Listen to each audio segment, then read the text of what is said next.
சமூக நீதியை முன்னிறுத்துகின்ற ஒரு கூட்டணி ஒரு பக்கம், இந்துத்துவ கொள்கைகளை முன்னிறுத்துகின்ற ஒரு கூட்டணி ஒரு பக்கம். அதிமுக அதுல இல்லையான்னு கேட்டீங்கன்னா, அதிமுக கிட்டத்தட்ட தங்களுடைய நிலைப்பாடுகளை விட்டு பாஜகவோடு சேர்ந்து வந்ததற்கு பிறகு அவர்களுக்கு என்று கொள்கை எதையும் அவங்க வலியுறுத்த முடியும்னு தோணல. அதனால அவங்க பாஜக கூட்டணிக்குள்ளதான் இருக்கிறாங்க.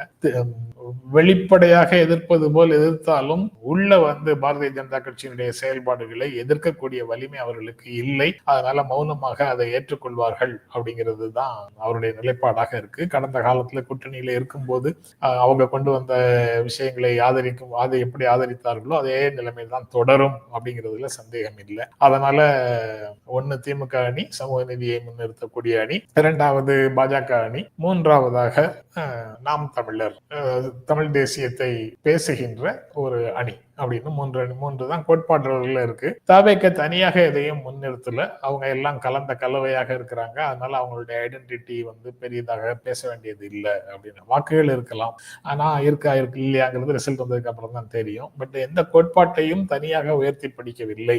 எல்லாம் கலந்த கலவையாக ஏராளமான வழிகாட்டிகள், கொள்கை தலைவர்கள், கொள்கை எதிரி, அரசியல் எதிரி அப்படின்லாம் அவங்க பல முனைகள்ல இருக்கிறதுனால அவங்களுக்கு என்று ஒரு ஐடென்டிட்டி இருக்கிறதாக நான் நினைக்கிறேன். அதனால கோட்பாடுகளின்படி 3 அணி அப்படின்னு தோன்றுகிறது.